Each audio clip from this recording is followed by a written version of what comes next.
अध्यक्ष महोदय, अंतिम आठवडा प्रस्तावावर या ठिकाणी अतिशय जोरदार चर्चा झाली। काल रात्री 3:38 या सभागृहामध्ये चर्चा झाली।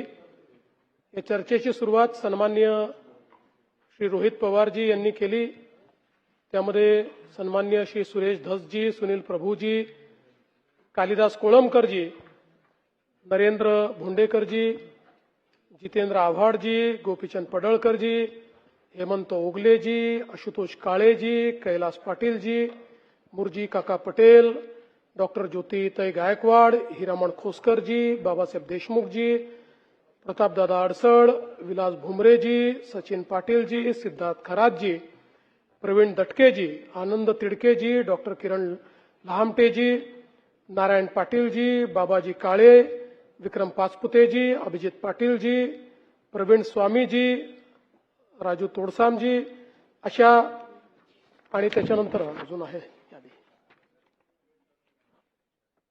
श्री अनंत नरजी, संजय उपाध्यायजी, महेश सावंतजी, नानाभाऊ पटोलेजी, जयंतराव पाटीलजी, अशा एकूण 32 सदस्यांनी या ठिकाणी या चर्चेमध्ये सहभाग घेतला।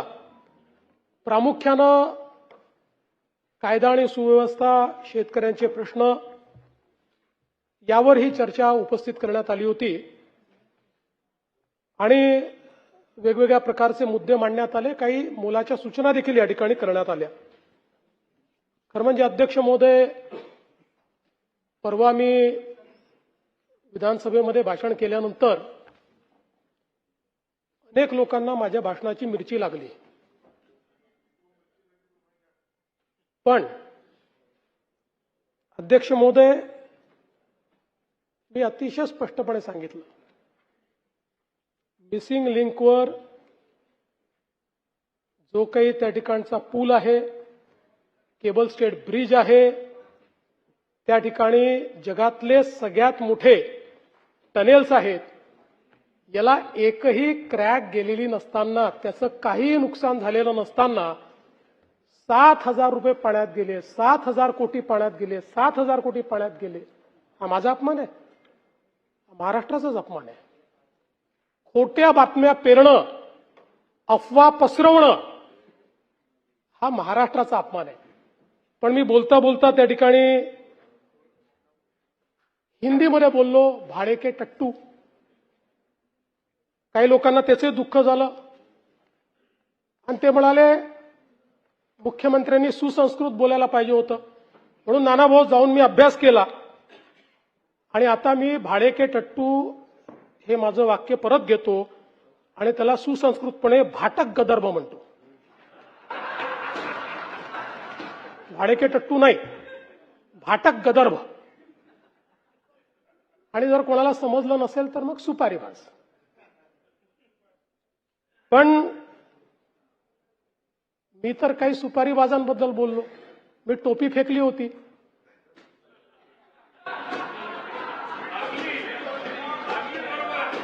अनेकांना का लागली मला समजलंच नाही, अनेक लोकांना ती लागली। बरं ते जाऊ द्या, आता मी एक वाक्य हिंदीमध्ये बोललो। आता आशिषजी ते ज्यांना समजायला पाहिजे म्हणून बोललो, त्यांच्याऐवजी दुसऱ्यालाच मिरची लागली। आणि आमचे मिमिक्री आर्टिस्ट मला म्हणायला लागले हिंदीत का बोलले। पूर्ण भाषण मी मराठीतच केलं, पण मला काही अडचण नाही, ते आमचे मित्र आहेत आणि ते मित्र असल्यामुळे राजकारणात तर त्यांच्यापासून आम्हाला काही धोका नाही, पण आनंद आहे ते राजकारणात आहे। ते जर मिमिक्रीच्या क्षेत्रात गेले असते तर एकाही स्टँडअप कॉमेडियनला या ठिकाणी मार्केट राहिलं नसतं। काही हरकत नाही, आपण जरा विषयाकडे येऊ। आजही मिरची लागू शकते।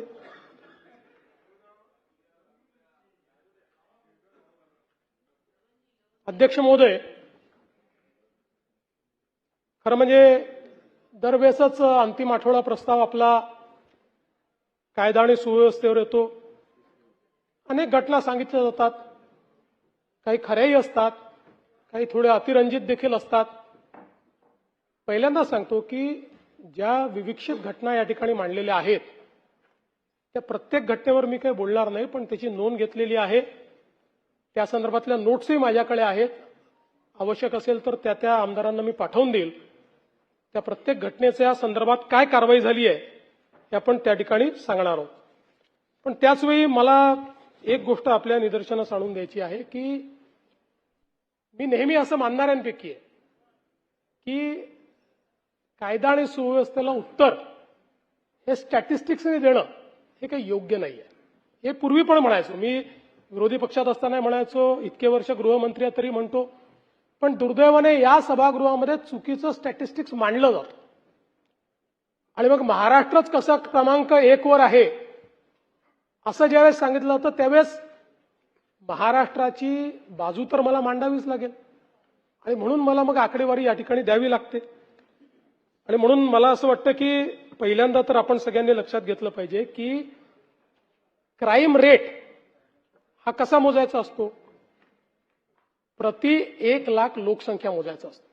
तो जर ऍब्सोल्यूट क्राईम रेट मोजला जयंतराव तर नेहमीच उत्तर प्रदेश पहिल्या क्रमांकावर असेल आणि नेहमीच गोवा शेवटच्या क्रमांकावर असेल, कारण गोव्याची लोकसंख्याच 15 लाख आहे. आता 15 लाखात क्राईम होतील तर किती होतील. आणि म्हणून प्रति 1 लाख लोकसंख्येमध्ये आपण जर विचार केला तर देशातल्या राज्यांमध्ये आपण 7व्या क्रमांकावर आहोत, पहिल्या क्रमांकावर नाही आहोत. हे 7वं आहे हे काही खूप चांगलं असं मी म्हणणार नाही, पण विनाकारण आपल्याच राज्याला गुन्हेगारीत पहिला अशा पद्धतीनं सांगणं योग्य नाही. म्हणून या ठिकाणी सांगतो की आपण 7व्या क्रमांकावर आहोत. आणि आपण जर बघितलं क्राईम अगेन्स्ट विमेन, महिलांच्या विरुद्ध जे अपराध आहेत त्यामध्ये महाराष्ट्र 9व्या क्रमांकावर आहे. तिथेही पहिल्या क्रमांकावर आपण नाही. क्राईम अगेन्स्ट चिल्ड्रन म्हणजे लहान बालकांच्या विरुद्धचे गुन्हे यातही महाराष्ट्र 7व्या क्रमांकावर आहे, इथेही पहिल्या क्रमांकावर नाही. त्यामुळे मला असं वाटतं आपण जर बघितलं तर याच्यामध्ये जे काही रेपचे गुन्हे आहेत त्याच्यामध्ये महाराष्ट्र 17व्या क्रमांकावर आहे, 17. आणि मायनरच्या संदर्भात 15व्या क्रमांकावर महाराष्ट्र आहे. म्हणून मला असं वाटतं की या ठिकाणी जणू काही महाराष्ट्रामध्ये असं एकही घटना झाली तर त्याचं समर्थन नाही करताय. पण हे पण लक्षात घेतलं पाहिजे की इतर राज्यांच्या तुलनेमध्ये महाराष्ट्र आजही अधिक सुरक्षित आहे. महाराष्ट्र आजही कायदा पाळणारा अशा प्रकारचा आपला महाराष्ट्र आहे. आणि आपण जर आता क्राईमचं स्टॅटिस्टिक्स दिलं म्हणून सांगतो की मे 25 ते मे 26 अशी जर आपण तुलना केली तर त्याच्यामध्ये विनयभंग 374 ने कमी, दुखापत 187 ने कमी, जबरी चोरी 271 ने कमी, घरफोडी 295 ने कमी, चोरी 384 ने कमी आणि गुन्हे उघडकीस येण्याचं जे प्रमाण आहे तेही 2025च्या तुलनेत 3.12% वाढलंय, 82% ते पोहोचलेलं आहे. राज्यामध्ये प्रतिबंधात्मक कारवायांमध्ये देखील या संपूर्ण कालावधीत आपण मोठ्या प्रमाणात वाढ केली आहे. तडीपारी 534 ने वाढ, एमपीडीए 14 ने वाढ, मकोका 33 ने वाढ आणि मोठ्या प्रमाणात अग्निशस्त्र जप्त करणे 427 अशा पद्धतीनं आपण हे काम केलंय. आणि आपण जर या ठिकाणी अपराध सिद्धीचा दर बघितला, हा सगळ्यात महत्वाचा आहे. कारण अध्यक्ष महोदय, गुन्हेगारावर वचक कधी राहील तर गुन्हा एखादा आपण पकडल्यानंतर त्याची चार्जशीट दाखल केल्यानंतर कन्व्हिक्शन होणं हे अत्यंत महत्वाचं आहे. दुर्दैवाने आता हे आपल्या जुन्या कायद्यांमधलं कन्व्हिक्शन चाललंय, त्यामुळे फार अडचणी आहेत. नवीन कायद्यांनी खूप सोपं केलंय, स्पीड केलंय. पण जुन्या कायद्यांमध्ये हे कन्व्हिक्शन आपण करतो. तर आपण जर बघितलं तर कन्व्हिक्शन देखील मे 25 मध्ये 44.2% होतं, ते आता 52.6% पर्यंत गेलं आहे. पण महत्वाचं हे नाहीये, महाराष्ट्राने गेल्या 10 वर्षात काय केलं हे सांगतो. 2008 साली आपला कन्व्हिक्शनचा रेट हा 9.4% होता. 2011 साली 12 साली तो 9% होता, 9.4% होता. तिथपासून आपण सुरुवात केली आहे 9.4%पासून. आणि आता जयंतराव 9.4%वरून आपण 52.6%वर पोहोचलो आहोत. गेल्या 10 वर्षांमध्ये कन्सिस्टंटली तुम्ही बघितलं 10 वर्ष 8 आणि 9% आपला हा दर होता की ज्याच्यामध्ये 100 लोकांना आपण जर चार्जशीट केलं 91 सुटून जात होते. आता ते आपण 52%वर पोहोचलो. पण आपल्याला 70%पर्यंत जायचं. मला विश्वास आहे नवीन कायद्यांमध्ये आता जे आपण चार्जशीट करतोय आपण 70च्याही पलीकडे त्याच्यामध्ये जातोय, आताच जातोय. कन्व्हिक्शन्स आता सुरू झाली आहेत आणि आपण जाऊ 80 पर्यंत जाऊ. पण या जुन्या कायद्यांमध्ये जरा काही अडचणी असल्यामुळे त्या ठिकाणी आपल्याला तो प्रयत्न करावा लागतो. दुसरं, आता नवीन कायद्यांमुळे दुसरा फायदा काय झालाय, काही नियम आपल्यावर त्यांनी टाकले आणि त्याचं उत्तम पालन आपण करतोय. ई साक्ष आता 90.61% गुन्ह्यांमध्ये ई साक्ष आहे. ई साक्षीचा अर्थ काय आहे आपल्याला माहिती आहे, साक्षीदार होस्टाईल होतो. आता ई साक्षीमध्ये ज्या क्षणी आपण नोंदवतो त्या क्षणी ती साक्ष अपलोड होते आणि त्याचा कॅमेऱ्यावर साक्ष जे काही त्याचं हे आहे फिल्म ती पण आपण अपलोड करतो. त्यामुळे आता दिलेली साक्ष ही ज्यावेळेस बदलायची आहे किंवा बदलतात किंवा होस्टाईल होतात त्यावेळी जे चुकीच्या पद्धतीनं त्या ठिकाणी काम करतात आणि होस्टाईल होतात यांची संख्या एकदम कमी होईल. आणि मला असं वाटतं की विशेषतः गंभीर गुन्ह्यांमध्ये ही जी अडचण आपल्याकडे निर्माण होते ती अडचण या माध्यमातून दूर होईल. दुसरं, आपल्याकडे 2-2 वर्ष आपण चार्जशीट दाखल करत नव्हतो.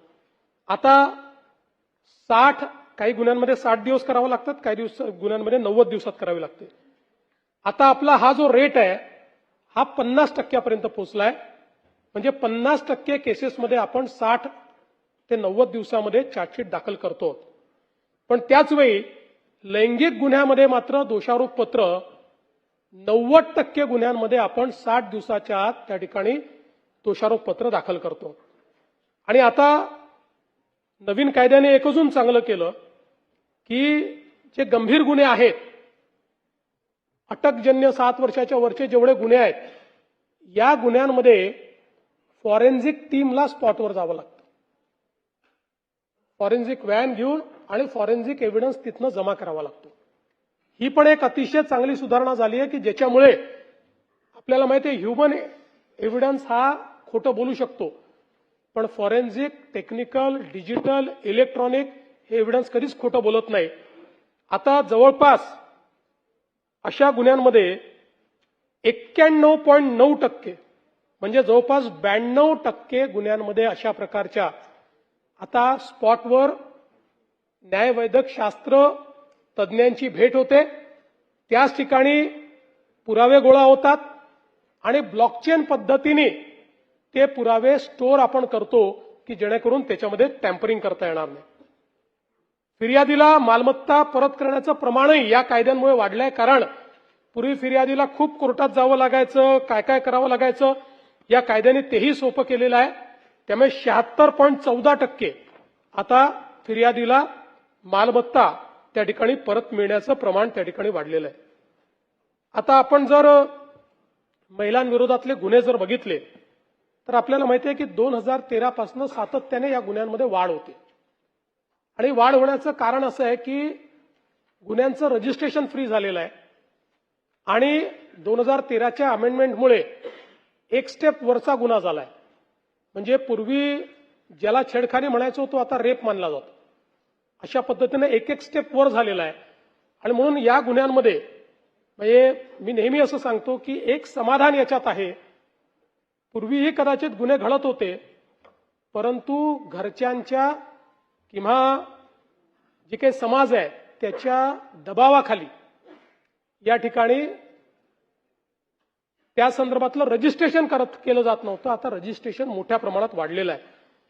आणि याचं कारण माहिती आहे, याच्यामध्ये जर आपण बघितलं तर आता 2026च्या पर्यंत जे आपण काही विश्लेषण केलं तर याच्यामध्ये जुने सगळे गुन्हे, बलात्कारांच्या गुन्ह्यांमध्ये 4434 प्रकरणात ओळखीचे आरोपी आहेत आणि फक्त 5 प्रकरणांमध्ये अनोळखी आरोपी आहेत. आणि या ओळखीच्या आरोपींमध्येही नातेवाईकांचं प्रमाण हे सर्वाधिक आहे. आणि म्हणून पूर्वीच्या काळामध्ये समाजाचं प्रेशर असायचं, घरच्यांचं प्रेशर असायचं की गुन्हा दाखल करू नका. आज ते गुन्हे दाखल करतायत आणि हे चांगलं आहे.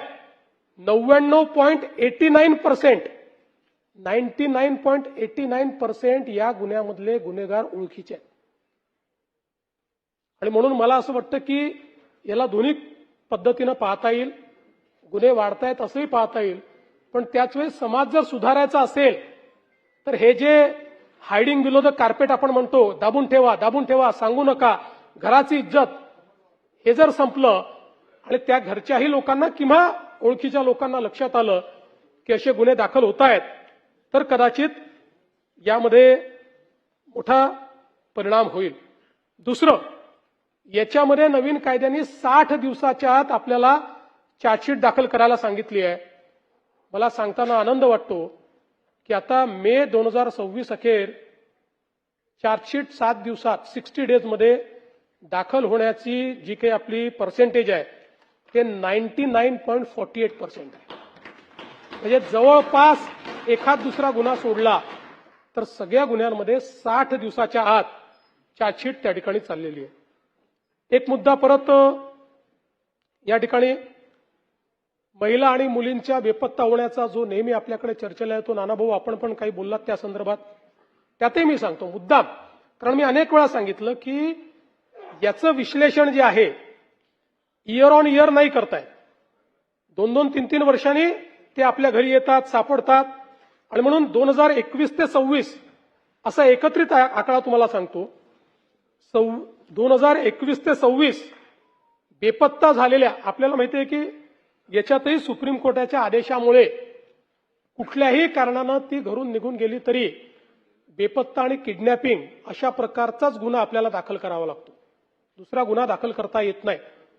तर आपण जर बघितलं तर 2021 पासून 26 पर्यंत बेपत्ता झालेल्या महिला 2,34,811, त्यापैकी शोध लागल्या आणि आपल्या घरी पोहोचलेल्या महिला 2,17,758, म्हणजे 93% महिला यातल्या या घरी पोहोचल्या. आणि हे जे 21 ते 26 सांगतोय, 25 आणि 26च्या 27-28 पर्यंत येतातच, सापडतातच. फारच कमी अशा होतात की ज्या आपल्याला सापडत नाहीत. आणि यातही आपण जर बघितलं तर विशेषतः 23 ते 26च्या काळातलं विश्लेषण आपण केलं की कारणं काय असतात. आता मुलींच्या बाबतीत सर्वात मोठं कारण आहे प्रेम प्रकरण. 46.32% केसेस मुलींच्या निघून जाण्याच्या किंवा या बेपत्ताच्या या प्रेम प्रकरणात नाहीत. 20% कौटुंबिक वादात नाहीत. 2.81% मानसिक तणावात नाहीत. बाकी मग छोटे छोटे आहेत. आणि अपहरणाच्या ज्या केसेस आहेत एकूण या सगळ्या याच्यात त्या केवळ 5.25% आहेत. ओन्ली 5.25%. मुलांच्या बाबतीत कारणं थोडी वेगळी आहेत. प्रेम प्रकरणं 9.12% आहे आणि कौटुंबिक वाद ह्या 32% आहे मुलांच्या बाबतीत. आणि मग बाकी सगळे आहेत. मुलांच्या बाबतीत अपहरण 4.47% आहे. आणि म्हणून आपण जर बघितलं तर कदाचित ही आकडेवारी मिसलिडिंग वाटते. आता जर एखाद्याला सांगितलं की 3 वर्षामध्ये 2 लाखाच्या वर अपहरण झालं किंवा त्या ठिकाणी बेपत्ता झाल्या तर असं वाटतं काय चाललंय. पण ज्यावेळेस परत येण्याचा रेट आपण बघतो त्यावेळी लक्षात येतं की दुर्दैवाने समाजामधल्या अडचणी आहेत त्या आपल्याला समजून घ्याव्या लागतील. समाजामधले हे प्रॉब्लेम्स आपल्याला समजून घ्यावे लागतील. आज ऑपरेशन मुस्कानच्या माध्यमातून 43,591 बालकांचा शोध हा आपल्या पोलिसांनी या ठिकाणी लावला आणि त्यांना घरी नेलाय, घरापर्यंत पोहोचवलेलं आहे. या ठिकाणी आपण फास्ट ट्रॅकच्या संदर्भात देखील अनेक विषय मांडले. खरं म्हणजे नरसापूरच्या घटनेचा तर आपण उल्लेख केलाच. 59 दिवसात तिहेरी फाशीची शिक्षा, पण हेच बेंचमार्क आपल्याला करायचं आहे. आणि मुळामध्ये मी जसं सांगितलं की पोलीस आपला तपास पूर्ण करून चार्जशीट दाखल करू शकतात, पण त्याच्यानंतरचं काम हे मात्र ज्युडिशियरीचं आहे. नवीन कायद्याने एक सोय केली आहे की आता ज्युडिशियरी ते पूर्वीप्रमाणे तारखावर तारखा ज्या मागता यायच्या त्या आता मागता येत नाहीत. 2 तारखांपेक्षा जास्त ऍडजमेंटच आता मागता येत नाही. आणि मुळामध्ये अनेक फास्ट ट्रॅक कोर्ट अजून डेझिग्नेट व्हायचे आहेत. त्यामुळे या संदर्भात जोपर्यंत राज्य सरकार आणि न्यायालय एकत्रितपणे एफर्ट करणार नाही तोपर्यंत सगळ्या केसेसमध्ये आपली जी अपेक्षा आहे 2 महिन्यात 3 महिन्यात निकाल यावा ती येणं कदाचित कठीण आहे. पण आम्हाला न्यायालयाकडनं सहकार्य मिळत आहे. त्यांच्याही काही अडचणी आहेत त्याही आम्ही दूर करतो. आणि मला विश्वास आहे की हा एक बेंचमार्क जो आपण सेट केला आहे हा पुढच्या अनेक गुन्ह्यांमध्ये या ठिकाणी आपल्याला करता येईल. आज जर सायबर गुन्ह्यांचा विचार आपण केला तर पूर्वी सायबर गुन्ह्यांमध्ये रक्कम फ्रीज होणं हे सगळ्यात महत्वाचं असतं.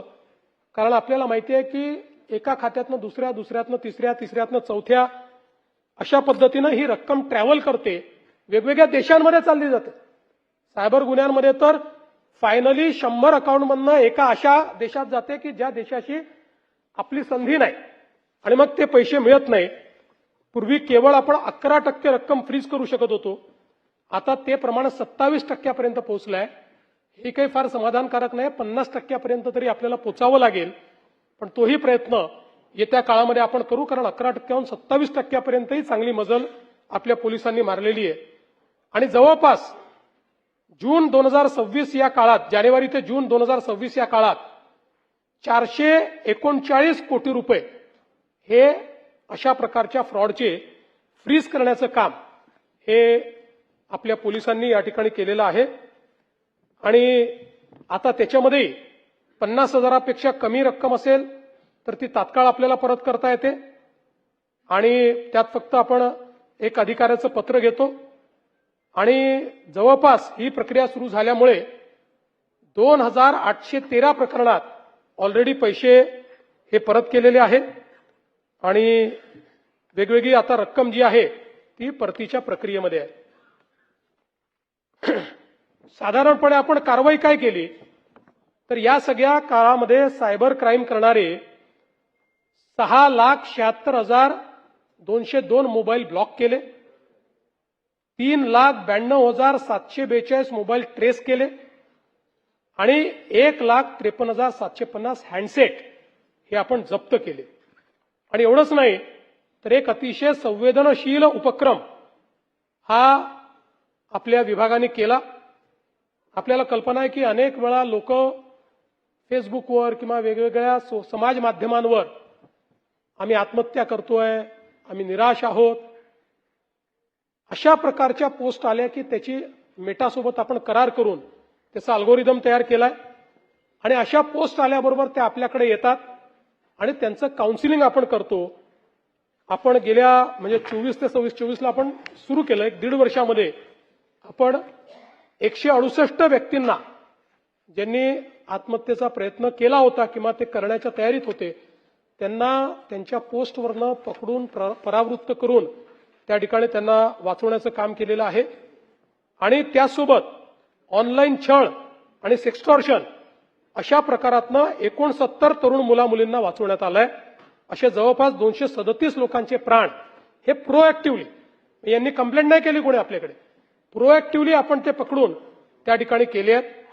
आणि वेगवेगळे बहुमान सन्मान तर मिळालेच आहेत, पण महाराष्ट्र सायबरचं जनजागृती माहितीपट जो आहे त्याला कान्सच्या चित्रपट महोत्सवामध्ये देखील 2026 साठी नामांकन मिळालेलं आहे. आज महाराष्ट्र सायबरचा जो 1930 क्रमांक आहे याच्यात दररोज 8 ते 10 हजार तक्रारी येतात. आपण एआयचा वापर करून या सगळ्या तक्रारी नोंदवण्याची व्यवस्था केली आहे, त्याचं विश्लेषण करण्याची व्यवस्था केली आहे, त्याला रिस्पॉन्ड करण्याची व्यवस्था केली आहे. आज देशात सर्वाधिक कॉल हँडल करण्याची क्षमता आणि करण्याचं काम हे आपण करतो. आणि देशातला सर्वात मोठा डिजिटल अरेस्टचा घोटाळा देखील 58 कोटी रुपयाचा हा आपण त्या ठिकाणी पकडलाय, ज्याच्यामध्ये महाराष्ट्र, गुजरात, राजस्थान, कर्नाटक, आंध्र या 5 राज्यातनं 33 आरोपींना अटक केली आहे. एकूण 45 आरोपी याच्यामध्ये आहेत आणि जवळपास 6000 मॅन्युअल खाती याची आपण फ्रीज केलेली आहेत आणि एक मोठा प्रहार डिजिटल अरेस्टवर देखील झालाय. पुण्यामध्ये आपल्याला कल्पना आहे की विषारी दारूचे जवळपास 22 बळी त्या ठिकाणी गेले. एक प्रकारे आपल्याला काळीमा फासणारी अशा प्रकारची घटना आहे. 2 गुन्हे होते, दापोडी आणि हडपसर. सर्व 17 आरोपी जे आहेत ते गजाआड केले आहेत आणि राज्य उत्पादन शुल्क विभागाचे 13 आणि पोलीस दलातील 13 असे 26 लोक या ठिकाणी दुर्लक्ष केल्याबद्दल निलंबित करण्यात आले आहेत. याचा तपास सीआयडीकडे केलेला आहे. याच्यामध्ये मिथेनॉल वापरण्यात आले होते. अनेक ठिकाणी छापे टाकून जवळपास 5929 किलो मिथेनॉलचा साठा हा जप्त करण्यात आला आहे. आणि आता निश्चितपणे आपण घटनेवर कारवाई तर करतो, पण त्यातनं काही शहाणपणी शिकलो पाहिजे. या दृष्टीनं मिथेनॉल जे आहे या संदर्भात त्याचं बॅकवर्ड ट्रॅकिंग कसं करायचं या संदर्भातला प्रयत्न आपण सुरू केलाय. सर्व पोलीस ठाण्यांना प्रतिबंधात्मक कारवाईच्या सूचना दिल्या आहेत आणि मोठ्या प्रमाणात या ठिकाणी आता खबऱ्यांचं जाळं हे पक्क करण्याकरता 5% बक्षिसाची रक्कम देण्याचा निर्णय आपण केलेला आहे आणि मोठ्या प्रमाणात भरारी पथकं ही आपण तयार केली आहे. टोल फ्री नंबर जो आहे तो आपण दिलाय, व्हॉट्सअप क्रमांक दिलाय आणि जे लोक माहिती देतील त्यांची आयडेंटिटी ही त्या ठिकाणी कोणासमोर ओपन होणार नाही अशा पद्धतीनं आपण काम केलंय. आज आपल्यासमोर एक अजून सगळ्यात महत्वाचा जर काही चॅलेंज असेल तर तो आहे अंमली पदार्थांचा. जवळपास मे 2025 अखेर आपण 302 कोटीचा मुद्देमाल जप्त केला होता. मे 2026 अखेर 411 कोटीचा मुद्देमाल जप्त केलेला आहे. सगळ्यात महत्वाचं की याची जी आंतरराष्ट्रीय सिंडिकेट आहे त्याचा जो सगळ्यात प्रमुख आहे सलीम डोला, आंतरराष्ट्रीय तस्कर, जो एमडीचं सिंडिकेट चालवायचा, मुंबई पोलिसांनी एनसीबीच्या मदतीने त्याला परदेशातनं अटक केली आहे. त्याच्यावर 13 गुन्हे आहेत. सलीम डोला, मोहम्मद सलीम, मोहम्मद सुहेल शेख, ताहेर सलीम डोला, मुस्तफा मोहम्मद कुब्बावाला हे सगळे परदेशातनं ऑपरेट करणारे आता त्या ठिकाणी पकडून आणले आहेत आणि यांच्याकडनंही खूप चांगल्या प्रकारची माहिती मिळाल्यामुळे मोठ्या प्रमाणात फॉरवर्ड आणि बॅकवर्ड लिंकेजेसची माहिती मिळाली आहे. त्याच्यावर कारवाई करून बरेच अशा प्रकारचे युनिट्स हे देखील आपल्याला उद्ध्वस्त करता आली आहेत. यांना दुबईवरनं पकडून आणलंय. यांनी सांगली, कर्जत, अकोला, भोपाळ, म्हैसूर आणि हैदराबाद या ठिकाणी एमडीचे कारखाने उघडले होते आणि जवळपास 256 कोटी रुपयाचा माल हा यांच्याकडनं या ठिकाणी जप्त झालेला आहे आणि एक महत्वाचं रॅकेट हे आपल्या मुंबई पोलिसांनी उद्ध्वस्त केलंय. मोठ्या प्रमाणात जनजागरणाचं कामं देखील आपण करतो. 4 लाखपेक्षा अधिक विद्यार्थ्यांपर्यंत पोहोचतो. ड्रग फ्री मुंबई अशा प्रकारचा आता एक जाणीव जागृती करता मोठा कार्यक्रम आपण हातामध्ये घेतलेला आहे की ज्या माध्यमातून मुलांमध्ये ड्रग्सच्या संदर्भात अवेअरनेस तयार करण्याचा प्रयत्न आपण करतो आणि विशेषतः एक 360 डिग्री अप्रोच या संदर्भातला आता केंद्र सरकारने देखील घेतलेला आहे सगळ्या राज्यांच्या सोबत, ज्याच्यामध्ये आता केवळ एक गृह विभाग नाही, राज्याच्या 20 विभागांना या ड्रग फ्री अभियानाच्या अंतर्गत वेगवेगळी जबाबदारी ही वाटून दिलेली आहे. कारण आपल्याला माहिती आहे एमडी तयार कसं होतं, ते तयार होण्याकरता जे काही केमिकल्स आहेत ते सगळे केमिकल्स फूड अँड ड्रग डिपार्टमेंटच्या अंतर्गत असतात किंवा मेडिकल एज्युकेशनच्या अंतर्गत असतात. त्यामुळे सगळ्या विभागांचं कोऑर्डिनेशन करून आणि या सगळ्या विभागांना त्या ठिकाणी कामं वाटून दिलेली आहेत आणि डी ॲडिक्शन पासनं तर जाणीव जागृतीपर्यंत अशा प्रत्येक विभागाला काम दिलेलं आहे. मोठ्या प्रमाणात केंद्र सरकार आणि सगळी राज्य सरकार आता या संदर्भातलं जे काही काम आहे ते करणार आहे. जवळपास मी आपल्याला सांगितलं होतं की पोलीस जर दोषी आढळले तर त्यांना आपण बडतर्फ करू, आपण निलंबित करू, पण निलंबित करून थांबणार नाही तर बडतर्फ करू. जवळपास या ठिकाणी 24 पोलीस निलंबित केले आणि आता 18 पोलीस त्यातले बडतर्फ केलेले आहेत. हे जे एनडीपीएसचे खटले आहेत हे देखील अतिशय स्लो चालतात, त्याचाही ते फायदा घेतात आणि म्हणून आता त्याही करता विशेष न्यायालय स्थापण्याचा निर्णय घेण्यात आलाय आणि हायकोर्टाकडे ती आपली परमिशन गेलेली आहे. त्याला लवकरच परमिशन मिळेल, ज्यामध्ये मुंबईमध्ये 4 आणि ठाण्यामध्ये 1 विशेष एनडीपीएस न्यायालय. आता याला मान्यता मिळाली आहे, हे लवकर सुरू होईल, अंतिम टप्प्यात आहे. नागपूर इथे एक न्यायालय स्थापन करण्याच्या संदर्भात आता हायकोर्टाकडे पेंडिंग आहे, त्याची परमिशन मिळाल्यावर तेही करू आणि त्यानंतर प्रयत्न आपला असा आहे की प्रत्येक विभागामध्ये पहिल्या टप्प्यामध्ये अशा प्रकारचे एनडीपीएसचे विशेष न्यायालय हे आपल्याला त्या ठिकाणी तयार करायचे आहेत. पोलीस विभागाच्या आधुनिकीकरणाकरता 733 कोटी रुपयाचा प्रस्ताव आपला केंद्र सरकारने मान्य केलेला आहे, ज्यात 60% पैसे केंद्राचे, 40% आपण देणार आहोत. 6 महिन्यात आपण याची कारवाई करणार आहोत. त्यानंतर अजून निधी देण्याचं त्यांनी मान्य केलंय. यामध्ये विशेषतः सागरी सुरक्षा, अंमली पदार्थ तस्करी, दहशतवाद शक्तींना आळा, परदेशी घुसखोरीला आळा, गुन्हे कार्यपद्धती, सायबर सुरक्षा, माहिती संकलन या सगळ्या गोष्टींमध्ये एआयचा वापर याच्यावर भर दिलेला आहे. अत्याधुनिक शस्त्र, विशेष वाहने, हॉवरक्राफ्ट, स्पीड बोट, फ्लोटिंग जेटी, ड्रोन, रडार, ट्रान्सपॉन्डर, दळणवळण यंत्रणा, तंत्रज्ञानाची जोड अशा सगळ्या गोष्टींकरता याच आपण अधिवेशनामध्ये या पुरवणी मागणीला मान्यता देखील दिलेली आहे. त्यामुळे पोलिसांना त्या ठिकाणी आपण ते मोठ्या प्रमाणात आधुनिकीकरण करणार आहोत. पोलिसांच्या घरांकरता डीजी लोन हे आपण पुन्हा सुरू केलं आणि 12 मे रोजी 1768 कोटी रुपयांना मान्यता दिली. जवळपास 5115 पोलिसांना 1759 कोटी रुपये वितरित केलेले आहेत आणि यासोबत मोठ्या प्रमाणात आपल्या पोलीस गृहनिर्माणच्या माध्यमातून जवळपास 9762 निवासस्थानं जी आहेत यांची कामं चाललेली आहेत आणि जवळपास 447 निवासस्थानांच्या निविदा या प्रसिद्ध झाल्या आहेत आणि 14,000 निवासस्थानं ही त्या ठिकाणी विविध टप्प्यावर आहेत. आमचे कालिदासजी कोळंबकर सातत्याने आहेत ते त्यांना माहिती आहे मी भाषण करणार आहे, त्यामुळे ते जाणार नाही. पोलिसांच्या मालकीच्या घरांचा प्रश्न मांडत असतात.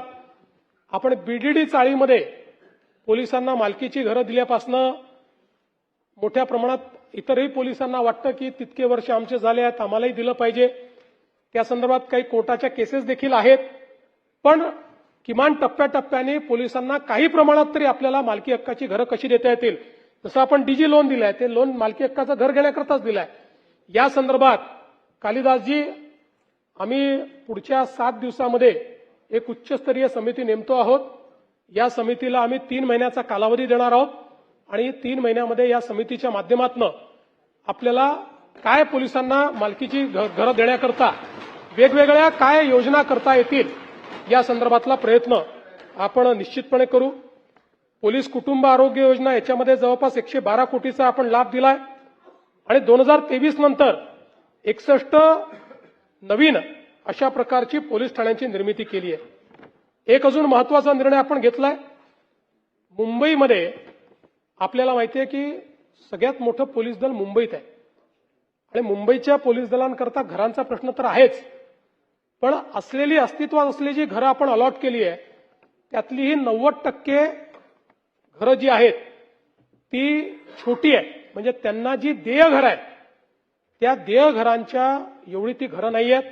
काहीतर आपल्याला माहिती आहे फार जुनी घरं आहेत आणि म्हणून आपण आता एक प्रकल्प हातामध्ये घेतलेला आहे की ज्याच्यामध्ये पोलीस दलातील अधिकारी अंमलदार यांच्यासाठी जी काही शासकीय घरं आहेत ती निर्माण करण्याच्या संदर्भात आम्ही मुंबईमध्ये पोलिसांची सगळी भूखंड शोधून काढली.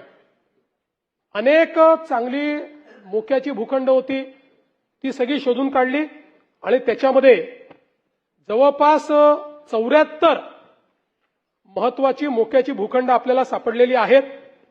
या ठिकाणी जवळपास 40,000 शासकीय पोलिसांची निवासस्थानं तयार करण्याचा निर्णय हा मुंबईमध्ये आपण घेतलेला आहे. आणि त्यासोबत मुंबईतले पोलीस ठाणे जे आहेत त्यांची अवस्था आपल्याला कल्पना आहे की कशा पद्धतीची आहे. यामध्ये जवळपास 93 सुसज्ज एकसारखे म्हणजे चांगल्या पद्धतीनं सगळ्या सोयी असतील असे नवीन पोलीस स्टेशन्स देखील मुंबईमध्ये बांधण्याचं या प्रकल्पाच्या अंतर्गत आपण या ठिकाणी प्रस्तावित केलं आहे. एकूणच अध्यक्ष महोदय, या ठिकाणी आता पोलिसांच्या घरांच्या संदर्भात अजून पुष्कळ माहिती आहे, पण बराच अजून गोष्टी बोलायच्या असल्यामुळे सगळी माहिती मी देत नाही. एक नार्कोटिक्सच्या संदर्भात अजून मला महत्वाची गोष्ट या ठिकाणी सांगायची आहे की ह्याच्यामधलं सगळ्यात महत्वाचं केमिकल आहे ब्रोमोफोर मिथाइल प्रोपिओफेनॉल. ब्रोमोफोर मिथाइल प्रोपिओफेनॉल. आता हे केमिकल जे आहे एमडी बनवण्याकरता सगळ्यात महत्वाचं हे केमिकल आहे. पण हेच केमिकल आपल्या narcotic drugs and psychopathic substances psychotropic substances act जी आहे त्या ऍक्टच्या अंतर्गत याचा समावेश नव्हता. त्याचाच फायदा एमडी बनवणारे लोक घेत होते. आणि म्हणून आता आपण हा निर्णय करून हे जे ब्रोमोफोर मिथाइल प्रोपिओफेनॉन आहे याला नुकतंच narcotics drugs and psychotropic substances regulation and amendment order 2026 अंतर्गत कंट्रोल्ड सबस्टन्स म्हणून शेड्यूल ए मध्ये टाकलेला आहे. यामुळे एमडीच्या या सगळ्या व्यवहाराला मोठ्या प्रमाणात आळा बसेल आणि विशेषतः ऑनलाईन याचा मोठ्या प्रमाणात सप्लाय होता त्यालाही आपल्याला आळा करता येईल आणि त्याची सप्लाय चेन जी आहे ती आपल्याला दूर करता येईल. एक अजून महत्वाची गोष्ट आहे ती म्हणजे एपीके फाईल. जे लोक अँड्रॉइड यूज करतात त्यांना एपीके फाईल पाठवली जाते आणि एपीके फाईल तुम्ही जर डाउनलोड केली काही पाठवतात तुम्हाला आवडेल असं काही पाठवू शकतात ते किंवा एखादा योजना पाठवू शकतात. ती एपीके फाईल चुकूनही डाउनलोड केली की तुमच्या अँड्रॉइडचा पूर्ण कंट्रोल कंप्लीट 100% त्यांच्याकडे जातो आणि त्याच्यावर ते काही त्या ठिकाणी करू शकतात. त्यामुळे महानगर गॅस लिमिटेडच्या नावाने संदेश पाठवून अनेक लोकांना त्या ठिकाणी फसवण्याचा प्रयत्न झाला आणि यामध्ये जवळपास 43 कोटी रुपयाची आर्थिक फसवणूक ही लोकांची झाली. यामध्ये आपण गुन्हा नोंदवला आणि 6 आरोपींना झारखंड आणि बिहारमधून आपण त्या ठिकाणी पकडून आणलं. जवळपास 11 मोबाईल फोन 1 लॅपटॉप असं आपण त्यास आणि त्या एकूण त्याच्यामध्ये 8,609 पीडितांचे मोबाईल नंबर मिळाले. म्हणजे 8,609 पीडितांचं सगळं त्यांच्याकडे होतं. त्यांचं बँक खातं, एटीएम क्रमांक, pin number, CVV number, UPI ID सगळं त्यांनी फोनवरनं हस्तगत केलं होतं. त्यामुळे माझी सगळ्यांना विनंती आहे की काही आपल्याला आलं तर ते डाउनलोड करायची इच्छा झाली तरी ते खरं आहे की खोटं आहे पाहिल्याशिवाय डाउनलोड करू नका. अनोळखी नंबरवरनं आलेलं काही डाउनलोड करू नका. अख्खा अँड्रॉइड फोन हा त्या ठिकाणी हॅक करता येतो. अशा प्रकारच्या एपीके फाईल्स तयार झालेल्या आहेत. असं नाही आहे त्याच्यातही आता काही नवीन हे येत आहेत काय म्हणतात हा अँटीव्हायरस काही येत आहेत किंवा काही येत आहेत ते जर करून टाका.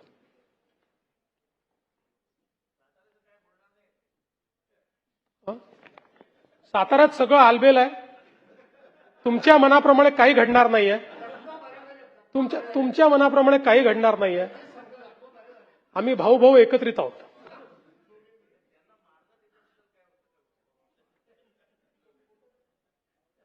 कोणी कोणाला मारलेलं नाही. अध्यक्ष महोदय, एक अत्यंत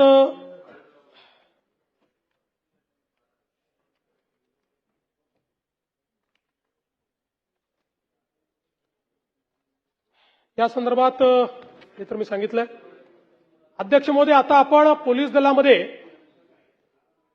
मोठ्या प्रमाणात आर्टिफिशियल इंटेलिजन्सचा उपयोग सुरू केलाय आणि आपल्याला माहिती आहे की याचा मोठ्या प्रमाणात आता उपयोग होतोय. आपण आता तपास सारथी नावाचं एक टूल तयार केलंय आणि हा तपास सारथी जो टूल आहे हा CCTNS सोबत पूर्णपणे आपण इंटिग्रेट केलाय. याच्यामध्ये एंड टू एंड म्हणजे गुन्हा घडल्यापासून चार्जशीट पर्यंत सगळ्या गोष्टी डिजिटाइज पद्धतीनं एआयचा उपयोग करून करेक्ट फॉर्मॅटमध्ये आपल्याला तयार करता येतात. आपल्याला माहिती आहे अनेक वेळा केवळ टेक्निकल चुकांमुळे या ठिकाणी आरोपी सुटतात. त्यामुळे या तपास सारथीमध्ये स्पीच टू टेक्स्ट आहे, याच्यामध्ये वेगवेगळ्या भाषेतलं जे आहे त्याचं मराठीत भाषांतर करण्याची सोय आहे. प्रत्येक FIR ची जी काही तपास सूची आहे पाथ ऑफ इन्व्हेस्टिगेशन ते तयार करून देतं. त्यासोबत पंचनामे, फोटो, व्हिडिओ हे सगळं ते अपलोड करून देतं. म्हणजे पंचनामे आणि फोटो व्हिडिओ अपलोड केले तर ते ज्या फॉर्मॅटमध्ये आपल्याला पाहिजे त्या फॉर्मॅटमध्ये ऑटोमॅटिक तयार होतात.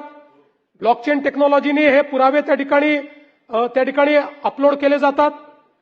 त्यामुळे एकूणच देशामधलं पहिलं कंप्लीट AI असिस्टेड अशा पद्धतीचं तपास सारथी आपण केलाय आणि मला सांगताना आनंद वाटतो की आता नरसापूरच्या घटनेतही आपण AIचा उपयोग करून ज्यावेळी जी काही चेन आहे ती तयार करून दिली तर त्या निर्णयामध्ये त्याचं अप्रिसिएशन आहे. हे त्या जज साहेबांनी केलेलं आहे की अतिशय करेक्ट चेन ऑफ इव्हेंट्स त्याच्यामुळे तयार झालेली आहेत. एक अत्यंत महत्वाच्या मुद्द्यावर या ठिकाणी या अंतिम आठवडा प्रस्तावामध्ये चर्चा झाली, ती म्हणजे राज्याचे दिवंगत उपमुख्यमंत्री माननीय अजितदादा पवार यांच्या संदर्भात जी काही घटना घडली आणि ते त्या ठिकाणी आपल्यातनं निघून गेले त्याच्या तपासाच्या संदर्भात. पहिल्यांदा तर या ठिकाणी मी स्पष्ट करू इच्छितो की दोन प्रकारे तपास चाललेला आहे. एक प्रकार CID आपलं करते, दुसरं आपल्याला माहिती आहे की AIB करते. एक मुद्दा या ठिकाणी आला की आपण CBIला लिहिलं होतं, मग CBIने इन्क्वायरी का घेतली नाही. CBIने हे स्पष्टपणे सांगितलेलं आहे की AIBचा जो रिपोर्ट आहे हा रिपोर्ट यातला महत्वाचा आहे. तो आल्यानंतरच हा तपास आम्ही घेऊ शकतो, त्याच्या आधी आम्ही काही घेणार नाही. त्यामुळे त्याची आपण वाट पाहतोय. याच्यामध्ये आतापर्यंत CIDने जो तपास केला आहे त्या तपासामध्ये काही गोष्टी समोर आलेल्या आहेत की ज्याच्यामध्ये वेगवेगळ्या गोष्टींसोबत एक शंका पायलट सुमित कपूर यांच्याबद्दलही होती. त्यांचं बँक खातं, इन्शुरन्स पॉलिसी, शेअर मार्केटमधली गुंतवणूक हे सगळं काही तपासलेलं आहे, पण त्यात कुठलंही काही संशयास्पद आढळलेलं नाही. बाकी सगळे जेवढे फुटेज आहेत ते मिळवलेले आहेत, त्याचं विश्लेषण केलेलं आहे. जे काही अवेलेबल साक्षी पुरावे आहेत ते तयार केलेले आहेत. पण अर्थातच या ठिकाणी AIIBचा रिपोर्ट हा महत्वाचा आहे. त्याही संदर्भातली माहिती मी घेतली आणि त्या माहितीमध्ये हे सांगण्यात आलेलं आहे की जेवढे काही त्या ठिकाणी इक्विपमेंट्स होते जे डाउनलोड करायचे होते ते 100% डाउनलोड झालेले आहेत. आता त्याच्यामध्ये कुठलीही अडचण नाही. जे रिकन्स्ट्रक्ट करून डाउनलोड करायचं होतं ते पण झालेलं आहे. त्यामुळे ब्लॅक बॉक्स असेल किंवा दुसरा जो काय बॉक्स आहे ते सगळं झालेलं आहे. आणि एक प्रिलिमिनरी रिपोर्ट आपल्या समोर त्यांनी आणलेला आहे. मी आज केंद्र सरकारशी देखील चर्चा केली आणि केंद्र सरकारला आणि मंत्रालयाला आणि माननीय मंत्री महोदयांना मी विचारलं की साधारण हा सगळा रिपोर्ट किती दिवसात अपेक्षित आहे. त्यांनी मला हे सांगितलं की साधारणपणे जानेवारीपूर्वी हा रिपोर्ट येईल, अंतिम रिपोर्ट जो आहे. आणि हाच रिपोर्ट सगळ्यात महत्वाचा आहे. हा रिपोर्ट आल्यानंतरच आणि जसं काल रोहित पवार म्हणाले 3-3, 4-4 वर्ष लागतात, हे खरं आहे. पण या केसमध्ये स्पेशली आपल्या केंद्र सरकारने विनंती केली आहे, कारण परदेशातले सगळे तज्ज्ञ याच्यात घेतलेले आहेत, अमेरिकेतली एजन्सी आपण याच्यामध्ये घेतलेली आहे आणि म्हणून त्यांना विनंती केली आहे आणि त्या सगळ्यांनी ते मान्य केलं आहे. आणि म्हणून आपण म्हणजे दुर्दैवाने असं म्हणू नये, पण दादांची जी काही पुण्यतिथी येईल त्याच्या अगोदर हा रिपोर्ट यावा अशा प्रकारचा प्रयत्न, आणि तो रिपोर्ट येईल. आणि हा रिपोर्ट आल्यानंतर मग सीबीआय असेल किंवा सीआयडी पण असेल, आता सीआयडी पण त्याच्यावरच अडकलेलं आहे, कारण वर काय घडलं हे या रिपोर्टशिवाय समजूच शकत नाही. ते धागेदोरे याच्यातच मिळणार आहेत. आणि म्हणून मला असं वाटतं की कोणी हा विचार करण्याची आवश्यकता नाही. आमचं सातत्याने याच्यावर लक्ष आहे, केंद्र सरकारचंही लक्ष आहे. केंद्र सरकार योग्य पद्धतीने त्या गोष्टी करते. एक त्यांनी मुद्दा मांडला की आम्ही कर्नाटकात एफआयआर केला, तो तुम्ही सीआयडीला पाठवून दिला. पुन्हा एकदा समजावून सांगतो की ते तर जाऊ द्या, म्हणजे ते इंटरस्टेट एफआयआरचं तर मी मागच्या वेळेसच सांगितलं. एफआयआर नंतरची प्रोसेस काय आहे? एफआयआर नंतरची प्रोसेस आहे चार्जशीट करणे. त्याकरता चार्ज तयार करावा लागतो. एफआयआर मध्ये तुम्हाला कोण दोषी आहे हे एफआयआर नंतर फायनल करावं लागतं, की बाबा देवेंद्र फडणवीस आहे, जयंत पाटील आहे, रोहित पवार आहे, कोणीतरी जो कोणी असेल त्याला दोषी आणि त्याच्यावर चार्ज फ्रेम करावा लागतो. तर त्या एफआयआरला अर्थ आहे. तो चार्ज फ्रेम करण्याकरता पहिल्यांदा तुम्हाला इनिशियली कोण दोषी आहे हे ठरवावं लागेल. ते जोपर्यंत AIIBचा रिपोर्ट येत नाही तोपर्यंत तुम्ही ठरवू शकत नाही. आणि म्हणून हा जो काही या ठिकाणी म्हणजे तुम्हाला वाटतं तुम्ही पायलटवर करा म्हटलं, तो रोहित काय नाव त्याचं, तो कंपनीचा मालक त्याच्यावर करा म्हटलं, तुम्हाला त्याच्याकरता हे प्रिलिमिनरी इन्क्वायरी लागेल ना. आणि प्रिलिमिनरी जो काही आता जो पहिला रिपोर्ट आला त्याच्या आधारावर करता येतं का? नाही करता येत. त्यामुळे फायनल रिपोर्ट तुम्हाला यावा लागेल. भावना महत्वाचीच आहे, पण शेवटी कायदा भावनेने चालत नाही. उद्याला कोर्टात गेला, कोर्टातनं 1 मिनिटात कोर्ट सांगेल की असं कसं तुम्ही केलं, आणि मग चपराक बसेल आपल्याला. म्हणून मी पुन्हा सांगतो, या प्रकरणाचं सत्य बाहेर आल्याशिवाय आम्ही चूप बसणार नाही. काही झालं तरी ते सत्य बाहेर आणू.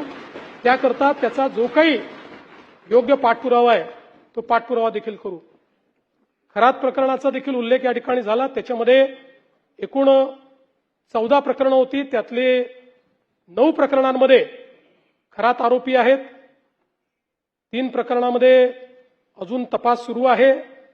त्या सगळ्या प्रकरणांमध्ये आता चार्जशीट देखील आपण दाखल केली आहे. 2 प्रकरणं अशी होती की जी खरातनी टाकली होती, खोटी प्रकरणं होती, ती बी फायनल झालेली आहेत. की जे तक्रारदार आहेत त्या तक्रारदारांना त्या ठिकाणी फसवण्याकरता टाकली होती, तर ती पण आता बी फायनल केलेली आहेत. अध्यक्ष महोदय, यासोबत कृषीच्या संदर्भातले काही मुद्दे या ठिकाणी मांडण्यात आले. काय दिलं रे बाबा? विशेषतः कर्जमाफीच्या संदर्भात बरीच चर्चा या ठिकाणी झाली. पहिल्यांदा तर अध्यक्ष महोदय, आपल्याला याची कल्पना आहे की कर्जमाफी हा एक परिस्थितीची आवश्यकता म्हणून आपण करतो. कुठल्याही कर्जमाफीने शेतकरी कधी श्रीमंत झाला नाही, तो होऊ शकत नाही. पण त्यावेळी शेतकऱ्याला क्रेडिटवर्दी बनवायचं, जेणेकरून त्याला सावकाराकडे जावं लागणार नाही, हे एक महत्वाचं उद्दिष्ट आपल्या कर्जमाफीचं असतं. आणि मी पुन्हा एकदा सांगतो की आम्ही विधानसभेच्या निवडणुकीच्या वेळी हा शब्द दिला होता, आम्ही कर्जमाफी करू. खरं म्हणजे आम्ही 2029 पर्यंत थांबू शकलो असतो, कारण सगळ्या निवडणुका जिंकलो आहेत आम्ही, कुठल्या निवडणुका बाकी नाही आहेत. पण आम्ही तसं केलं नाही. आम्ही ठरवलं की शेतकरी अडचणीत असेल तर त्याला कर्जमाफी दिली पाहिजे, आणि कर्जमाफीचा निर्णय आपल्या सरकारने केला. आता याच्यामध्ये आपण काय काय केलं तर कर्जमाफी असेल, एकवेळ समझोता असेल, प्रोत्साहन पर लाभ असेल. खरं म्हणजे एक गोष्ट मला अजून लक्षात आणून दिली पाहिजे की या कर्जमाफीच्या व्यतिरिक्त दरवर्षी हे सरकार आहे महायुतीचं 25,000 कोटी रुपये वीज माफीची देतं शेतकऱ्यांना. 25,000 कोटी रुपये दरवर्षी. हे पैसे भरावे लागतात, हे माफ नाही होत, हे भरावे लागतात दरवर्षी. पहिल्या वर्षी 20,000 कोटी, 22,000 कोटी, 25,000 कोटी हे पैसे आपण भरतो. आणि एकूण जर आपण कृषी विभागाचा आजचा आउटले बघितला, सगळं मिळून वेगवेगळ्या योजना आणि देणाऱ्या सबसिडी, तर तो 95,000 कोटी रुपयाचा आहे. 95,000 कोटी रुपये. आणि हा कर्जमाफीचा निर्णय आपण घेतला. आपण राष्ट्रीयकृत बँका, व्यापारी बँका, खाजगी बँका, जिल्हा मध्यवर्ती सहकारी बँक सगळ्यांची बैठक घेतली आणि या ठिकाणी त्याच्या आधारावर सगळा डेटा घेतला आणि त्यानंतर मिळालेल्या माहितीच्या आधारावर पुण्यश्लोक अहिल्यादेवी होळकर शेतकरी कर्जमुक्ती योजना आपण तयार केली. आता असं देखील म्हणण्यात आलं की 12-13 हजार कोटीचाच लाभ मिळेल आणि 36 लाख शेतकऱ्यांवर अन्याय होईल. हे विधान पूर्णपणे चुकीचं आहे, हे योग्य नाही आहे. खरं तर 56 लाख शेतकऱ्यांना 36,585 कोटीचा लाभ देणारी ऐतिहासिक अशा प्रकारची योजना आहे. आता मी आपल्या लक्षात आणून देतो, आपल्या काळामध्ये महात्मा ज्योतिराव फुले शेतकरी कर्जमुक्ती योजना तयार झाली होती. यामध्ये केवळ अल्पमुदत पीक कर्ज आणि पुनर्गठित कर्जासाठी 2 लाख रुपयापर्यंत ही योजना तयार केली होती. मात्र पुण्यश्लोक अहिल्यादेवी होळकर मध्ये आपण 2 लाखापेक्षा जास्तही ज्यांची थकबाकी आहे त्यांनाही 2 लाखापर्यंत देतोय. आपल्या योजनेत 2 लाखावर 1 रुपया जरी वर असेल तरी त्याला कर्जमाफी मिळालेली नाही. इथे 2 लाखाच्या वर असेल तरी त्याला आपण ती कर्जमाफी देणार आहोत. आणि आपण जर बघितलं तर महात्मा ज्योतिराव फुले शेतकरी कर्जमाफी योजना जी आहे याच्यामध्ये 32 लाख शेतकऱ्यांना त्या ठिकाणी लाभ मिळाला होता. त्यापैकी बहुतांश शेतकऱ्यांनी पुन्हा कर्ज भरलेलं आहे, काही शेतकऱ्यांनी भरलेलं नाही. आणि म्हणून आपण ज्यावेळेस कर्जमाफीच्या संदर्भात निर्णय करायला घेतला त्यावेळी आपण एक प्रवीण परदेशींची कमिटी तयार केली होती. आणि या कमिटीला आपण काही लॉंग टर्म, काही शॉर्ट टर्म अशा पद्धतीनं काही सूचना द्यायला सांगितल्या होत्या. त्यामध्ये सूचना देत असताना काही लॉंग टर्मच्या दिल्या, काही शॉर्ट टर्मच्या दिल्या. पण एक गोष्ट प्रकर्षाने त्यांनी मांडली. खरं म्हणजे बोलताना रोहितजींच्या ते लक्षात आलं नाही. ते असं म्हणाले की नैतिकतेवर शेतकऱ्यांच्या प्रश्न दिले होते. नैतिकतेवर नाही, त्यांनी त्या ठिकाणी जे मांडलं आहे, महाराष्ट्र एकमेव राज्य आहे की ज्या राज्यामध्ये 17 मध्ये कर्जमाफी, 20 मध्ये कर्जमाफी, 26 मध्ये कर्जमाफी, असं कुठेच झालं नाही. त्यांनी चिंताही मांडलेली आहे की बँकिंग सिस्टीमचं काय होईल. बँकेमध्ये कर्ज परत करण्याची जर म्हणजे असं एक शेतकरी प्रामाणिकच आहे, पण जर माहिती आहे की दरवर्षी सरकार करणारच आहे तर मग वाट पाहतो माणूस, कशाला भरायचं बाबा कर्ज, खरंच करतायत का हे. आणि म्हणून त्यांनी इन्स्टन्सेस मांडले आहेत की कशा पद्धतीनं बँकांची परिस्थिती खराब होते. आणि म्हणून त्यांनी हे सांगितलं की काहीतरी डिस्टन्स ठेवा. ज्या लोकांनी कर्जमाफी मिळवली आत्ता नुकतीच किंवा मागच्या कर्जमाफी योजनेत, त्या लोकांना जर पुन्हा कर्जमाफी त्यातले जर काही झाले असतील तर त्या ठिकाणी तुम्ही एक विविक्षित रक्कम त्याकरता भरा. पहिल्यांदा तर त्यांनी सांगितलं की तुम्ही त्यांना त्यात घेऊच नका, नाहीतर बँकिंग सिस्टीम कोलॅप्स होईल. पण मग त्यांनी सांगितलं की विविक्षित रक्कम भरा, काही रक्कम त्यांना भरू द्या, म्हणजे मग या ठिकाणी बँकिंग सिस्टीम चालेल. आता मुश्रीफ साहेब या ठिकाणी आहेत. मुश्रीफ साहेब आमच्या मंत्रिमंडळाच्या बैठकीत रोज सांगायचे की लवकर तारीख घोषित करा, कोणी कर्जच भरत नाही. आमच्या कोल्हापूर बँकेमध्ये रेग्युलर कर्ज भरणारे लोक होते पण कोणी कर्जच भरत नाहीये. तारीख घोषित झाली, बरोबर भरले सगळ्यांनी, नंतरच्या लोकांनी कर्ज, आणि पुन्हा त्या बँकेची परिस्थिती. आज तुम्ही बघा नागपूरची आमची बँक 90% नागपूरची बँक मागच्या घोटाळ्यात बुडली. आज शेतकऱ्यांच्या तुलनेत सगळ्यात कमी जर कर्ज कुठे मिळत असेल तर ते नागपुरात मिळतं, कारण बँक नाहीये. जिथे जिथे बँका बुडल्या त्या ठिकाणी ही परिस्थिती तयार झाली. आणि म्हणून आपल्याला शेतकऱ्याला तर कर्जमाफी द्यायचीच आहे, पण सोबत बँकिंग सिस्टीम करता काही शिस्त लावणं हे देखील गरजेचं आहे. म्हणून अशा पद्धतीची शिफारस ही त्यामध्ये आली. आता मी तुम्हाला पुन्हा सांगतो की आपण जर बघितलं तर पहिले आम्ही 17 मध्ये छत्रपती शिवाजी महाराज शेतकरी सन्मान योजना केली, ज्याच्यामध्ये जवळपास त्या ठिकाणी 44 लाख शेतकऱ्यांना आपण मदत केली. त्यात 24 लाख शेतकऱ्यांना कर्जमाफीची योजना होती. 4.27 लाख शेतकऱ्यांनी एक वेळ समझोता केला. 14,89,000 शेतकऱ्यांना आपण प्रोत्साहनपर पैसे दिले.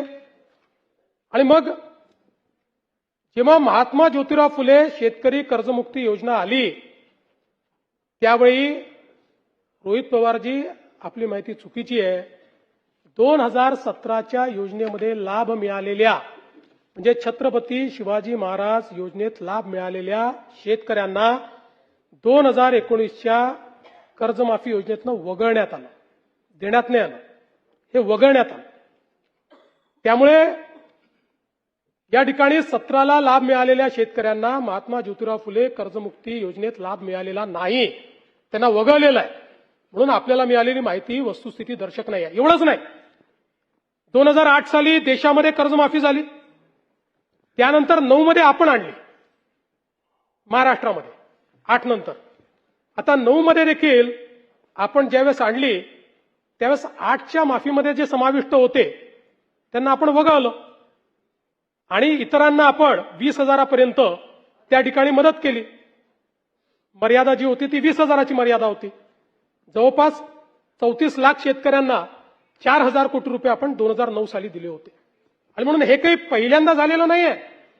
या प्रत्येक वेळी लगतची जी कर्जमाफीची योजना आहे त्या कर्जमाफीच्या योजनेतल्या जे पात्र झाले आणि ज्यांना लाभ मिळाला त्यांना वगळण्यात आलेलं आहे. आणि आपण जर बघितलं तर याच्यामध्ये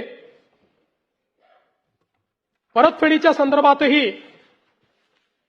हे जे टाकण्यात आलं की 2026 आणि 27ला पैसे परत केले पाहिजे, याच्या मागचा उद्देश हाच होता की आपण ज्यांना प्रोत्साहन देतोय, प्रोत्साहन घेत असताना त्यांनी पुढे नीट कर्ज भरलं पाहिजे, या दृष्टीनं आपण या ठिकाणी अशा पद्धतीची योजना केली होती.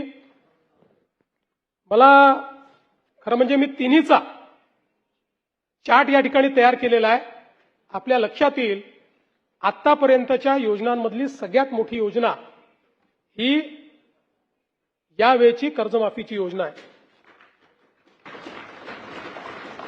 टाळ्या याच्यानंतर वाजवा, टाळ्या याच्यानंतर वाजवा.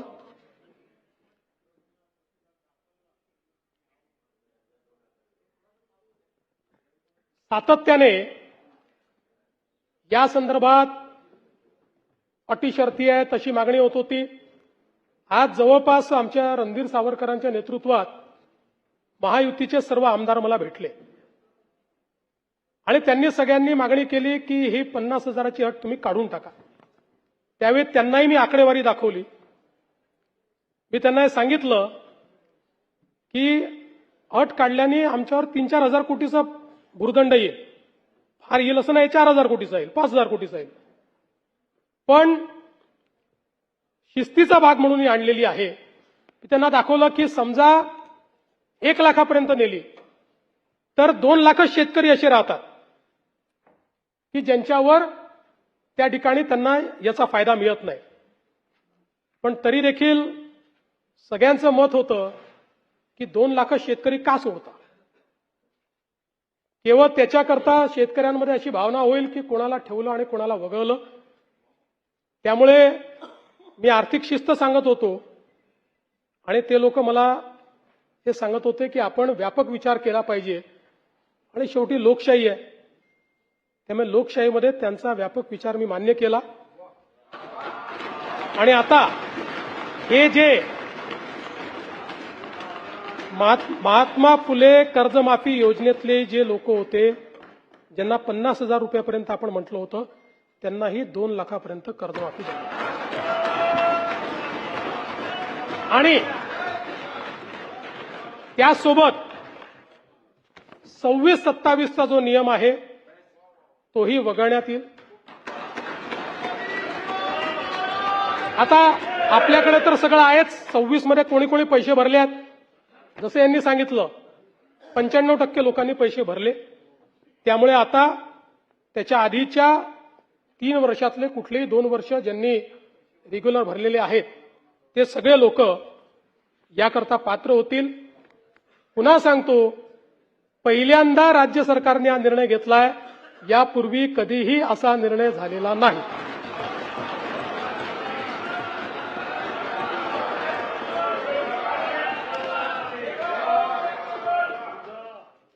कापसाच्या खरेदीच्या संदर्भात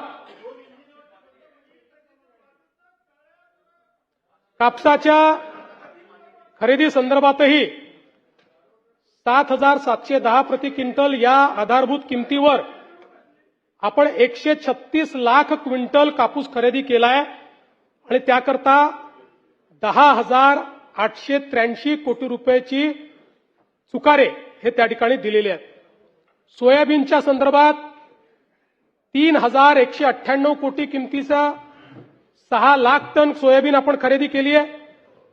कांद्याच्या संदर्भात जवळपास 14,687 मेट्रिक टन कांदा खरेदी केलाय आणि कांद्याचा खरेदी दर आपण 2125 केल्यामुळे आता बाजारामध्ये तो 2500 ते 3,000 इथपर्यंत पोहोचलेला आहे. सुधीर भाऊंनी मला धानाच्या बोनस संदर्भात चिठ्ठी पाठवलेली आहे. सुधीर भाऊ, ते आपल्याला द्यायचंच आहे. आहेच आणि त्याचा योग्य वेळी निर्णय करणारच आहोत. आता फक्त कॅश फ्लोचा प्रॉब्लेम कर्जमाफीमुळे आहे. हा नंतर तुमच्याशी चर्चा करतो त्या संदर्भात. फक्त एवढंच सांगतो की त्या संदर्भात आपण सकारात्मक आहोत, ते आपण नाकारलेलं नाहीये.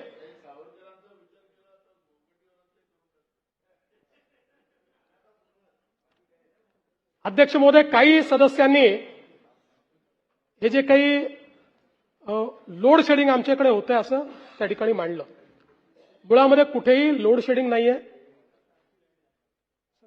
32,000 मेगावॅटची मागणी यावेळेस आपण पूर्ण केली. केवळ 2 दिवस आपण, जेव्हा आपले काही संच बंद पडले होते त्यावेळेस आपण त्या ठिकाणी 500 मेगावॅट कमी होतो. पण हे खरं आहे की ग्रामीण भागामध्ये काही ठिकाणी लोकांना वीज मिळत नाही. याचं कारण असं होत आहे की आपण फिडर सेपरेशन केलेलं आहे आणि जे लोक अजूनही कृषी फिडरवर आहेत, पूर्वी त्यांना प्रॉब्लेम नव्हता. पूर्वी कृषी फिडरवर रात्रीच वीज मिळायची, दिवसा अर्धे दिवस, अर्धे रात्री पूर्ण दिवस.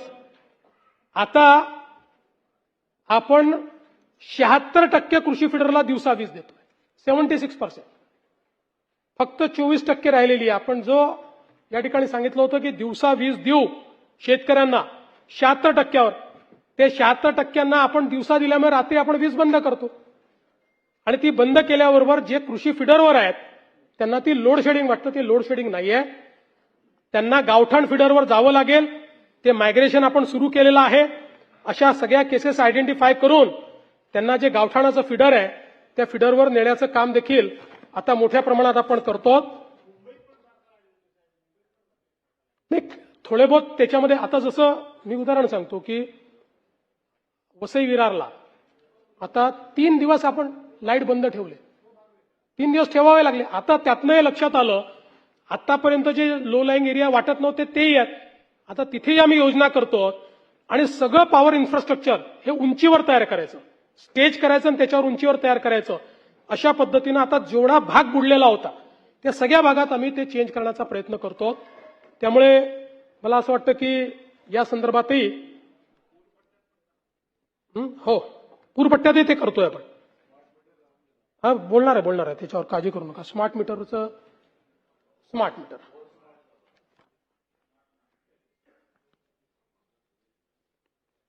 खरं म्हणजे राज्यामध्ये आता तर देशातच सगळीकडे स्मार्ट मीटर लावणं कंपल्सरी झालंय. आपल्या राज्याने 1,23,00,000 स्मार्ट मीटर्स लावले. म्हणजे आपण मोर दॅन 50% आता पोहोचलेलो आहोत. 1,23,00,000. यामध्ये तक्रारी किती ग्राहकांकडून आल्या? 3,92,000 ग्राहकांकडून तक्रारी आल्या. जिथे तक्रार आली तिथे आपण दुसरं मीटर घेऊन जातो आणि त्यांच्यासमोर तपासणी करतो. ही तपासणी केल्यानंतर केवळ 210 तक्रारींमध्ये तथ्य आढळलं. म्हणजे 0.0017%. आणि एवढंच नाही तर आपण काही प्रमाणात स्मार्ट मीटर वापरणाऱ्यांना दिवसाला विजेची सवलत देखील दिली आहे. पण आता यावेळेस एक गोष्ट मात्र निश्चितपणे झाली. काही लोक म्हणतात की आमचं बिल जास्त आलं. हे का आलं याचा एक अभ्यास केला. हे वर्ष एक वेगळं वर्ष आहे. 3 महिने हीट वेव्ह आहे या वर्षामध्ये. आणि त्यामुळे आपण बघा की उन्हाळ्यामध्ये आपलं जे कन्झम्पशन 28,000 मेगावॅट असतं ते सातत्याने 3 महिने 32,000 मेगावॅट आहे. म्हणजे 4,000 मेगावॅट अधिकची वीज आपण वापरतो. त्याचा परिणाम काय होतो? म्हणून एक आपण स्टडी केला बदलापूरला. हवामानातल्या बदलामुळे आता बदलापूरमध्ये जे काही सरासरी कमाल तापमान जे आहे हे साधारणपणे मे 25 मध्ये 38 डिग्री होतं. ते मे 26 मध्ये 43 डिग्री झालं. 5 डिग्रीनी वाढलं. आणि सातत्याने हीट वेव्ह मध्ये ते 5 डिग्रीनी पुढे होतं. आणि साधारणपणे पाऊस देखील जवळपास 1 महिना उशिरा पडला. पाऊस पडला की थोडं डिमांड कमी होते लोकांचं. आता याच्यामध्ये वीज वापर समजा 1 BHKचं कुटुंब आहे. साधारण 1.5 टनचा एसी आहे, फ्रीज आहे आणि पंखा आहे. अशा घरामध्ये बिल येत होतं 270 युनिट्सचं. यावर्षी वापरले गेले 270च्या ऐवजी 415 युनिट. त्यामुळे मासिक बिल 2,500वरनं 5,000 झालं. का झालं? आपण जेव्हा 300 युनिट पर्यंत आपण स्वस्तात वीज देतो. 300 युनिटच्या वर गेलं की 5 रुपयांनी वाढ होते आणि 500 युनिटच्या वर गेलं की अजून 2 रुपयांनी वाढ होते. टेलिस्कोपिक पद्धत आहे. आणि या टेलिस्कोपिक पद्धतीमुळे ज्याचा 270 युनिटचा वापर होता त्याचा 415 युनिट झाला. 2 BHK जो आहे याच्यामध्ये त्यांचा वापर अंदाजे 425 युनिट होता, तो झाला 655 युनिट. आणि 4,500 वरनं 8,000वर त्यांचं बिल गेलं. 300ची मर्यादा ओलांडली, इकडे 500ची मर्यादा ओलांडली. आणि म्हणून याचा काही स्मार्ट मीटरशी संबंध नाही. जिथे स्मार्ट मीटर लागलं नाही त्याही ठिकाणी अशाच पद्धतीची बिलं आलेली आहेत. कारण एक्सटेंडेड उन्हाळ्यामुळे आणि हीट वेव्हमुळे विजेची मागणी अधिक होती आणि जास्त प्रमाणात वीज आपण वापरली आहे. नाही, सोलरवाल्यांना येऊ नाही शकत. तुम्ही द्या ना, अशी असेल केस येऊ नाही शकत. त्याच्यामध्ये तो एक वेगळी केस आहे नाना भाऊ. त्यांच्या प्रॉफिटमध्ये थोडा आपण शेअर घेतलेला आहे. त्यांना प्रॉफिटच आहे. आणि ते कुठले 10 किलोवॅट पेक्षा मोठे, छोट्यांना तर काहीच नाही. यामध्ये खतांचे भाव वाढले या संदर्भात एक विषय आला. युरिया आणि DAP याच्या किमतीमध्ये कुठलीही वाढ झालेली नाही. त्याची वाढ त्याच्यामध्ये उलट या जागतिक परिस्थितीमध्ये जगातले भाव वाढल्यानंतर केंद्र सरकारने आपलं अनुदान वाढवलं आणि त्याचे भाव जे आहेत ते स्थिर ठेवलेले आहेत. इतर गोष्टींमध्ये काही भाव वाढलेले आहेत हे मात्र नक्की आहे. त्यानंतर एक बीड जिल्ह्याचा 800 कोटीचा विमा प्रलंबित आहे. ही चुकीची माहिती आहे. असा कुठलाही 800 कोटीचा विमा प्रलंबित नाही. उलट सुरेश धस साहेबांनी मांडलं या बीड जिल्ह्यामध्ये जो काही घोटाळा त्या पीक विम्यामध्ये झाला त्याच्यामुळेच आपण सगळे आता या नवीन पद्धतीकडे आलेलो आहोत. यासोबत कृषी समृद्धी योजनेमध्ये 5,000 कोटी रुपये द्यायचे होते, ते दिले नाही असं सांगितलं. हे खरं आहे. आपण हे ठरवलं होतं की 5,000 कोटी दरवर्षी द्यायचे. 2,000 कोटीच आपण आता दिले आहेत, पण उर्वरित पैसे देखील आम्ही त्या ठिकाणी पुरवणी मागण्यांच्या माध्यमातून निश्चितपणे देऊन आणि इथलं जास्तीत जास्त जे काही काम आहे ते आपण पूर्ण करू. ठिबक सिंचनच्या संदर्भात 217 कोटी रुपये आता केवळ पेंडिंग आहे. तेही पैसे आता आम्ही देऊन टाकू आणि संपूर्ण त्याचं जे काही ठिबक सिंचनचं बिल आहे ते पूर्ण करू. एक खतांच्या रेक पॉईंट बद्दल भंडाऱ्याचा विषय बोंडेकरांनी मांडला होता. त्यामध्ये तुमसर टाउन इथे एक नवीन रेक पॉईंट आपण तयार करतो आणि गुड शेड आणि सोयीची कामं आता अंतिम टप्प्यामध्ये आहे आणि त्या संदर्भात आता आपण कळवलं देखील आहे की इथे आपल्याला सुरू करता येईल. बोगस बियाण्यांच्या संदर्भातला विषय एक मांडण्यात आला. हे खरं आहे की सोयाबीनच्या संदर्भात उबवण क्षमता कमी असलेल्या असे काही बियाणं त्या ठिकाणी आहे अशा तक्रारी आपल्याला प्राप्त झाल्या. एकूण आपण 5,580 नमुने घेतले होते. त्या नमुन्यांमध्ये 367 नमुने जे आहेत हे आपल्याला अप्रमाणित किंवा उबवण क्षमता कमी असलेले आढळून आले आहेत. मोठ्या प्रमाणात त्याच्यावर कारवाई आपण सुरू केलेली आहे. यावर्षी 1141 विक्री परवाने निलंबित केले आहेत. 242 विक्री परवाने हे रद्द केलेले आहेत आणि या अनियमिततेच्या अनुषंगाने 113 गुन्हे हे आपण त्या ठिकाणी दाखल केलेले आहेत. यासोबत एक शेतकरी अॅग्रो कंपनीचा बोगस मिश्र बिया खतांची विक्रीच्या संदर्भातला विषय, त्यांच्यावरही कारवाई आपण त्या ठिकाणी केली आहे. पीक विमा सॅटेलाइट पीक कापणी या संदर्भात प्रताप अडसणांनी सांगितलं. त्यात आपण 50% प्रतापदादा सॅटेलाइटच्या माध्यमातून आणि 50% प्रत्यक्ष कापणी अशा प्रकारचा हायब्रिड प्रयोग करतोय. पण पुढच्या काळात आपण जसं सांगितलं नवीन DCS पद्धती आणून याला फुली डिजिटल कसं करता येईल त्या संदर्भातला आपला प्रयत्न आहे. नैसर्गिक शेतीच्या संदर्भात आपण अनुदान जे आहे ते ठेवलेलं आहे आणि ते योग्य ठिकाणी देण्याचा प्रयत्न आपला असणार आहे. बूस्टर सीड वगैरे या संदर्भात काही तक्रारी आपण केल्या आहेत. त्याही तक्रारींच्या संदर्भात आपण कारवाई केली आहे. एक जितेंद्र आव्हाडजी आणि जयंत पाटीलजींनी रतनशी प्रेमशी ट्रस्टच्या संदर्भातला मुद्दा मांडलाय. त्या संदर्भात आव्हाडसाहेब आता त्या फेन्सिन इन्फोटेक LLP व्यवहारामध्ये 5.25 कोटी रुपये मुद्रांक शुल्क आकारण्यात आलेले आहे. त्यामध्ये ती त्रुटी राहिलेली नाही. मात्र या संदर्भात आपण अनेक आरोप केलेले आहेत. फक्त आता यातला प्रश्न एवढाच आहे की सर्वोच्च न्यायालयाने याच्यात स्टेटस को देऊन ठेवलेला आहे. त्यामुळे त्या स्टेटस कोमुळे याही बाजूने नाही त्याही बाजूने कुठली कारवाई त्याच्यामध्ये करता येत नाहीये. तथापि आपण काही नवीन मुद्दे मांडले, त्या मुद्द्यांचीही दखल घेऊन त्यावर योग्य ती कारवाई ही आपण निश्चितपणे करू आणि आपण मांडलेल्या ज्या गोष्टी आहेत त्या लॉ अँड ज्युडिशरी विभागाला पाठवून त्यांच्या मार्फत तेच सांगतो की लॉ अँड ज्युडिशरी मार्फत ते चॅरिटी कमिशनरकडे पाठवण्यात येतील.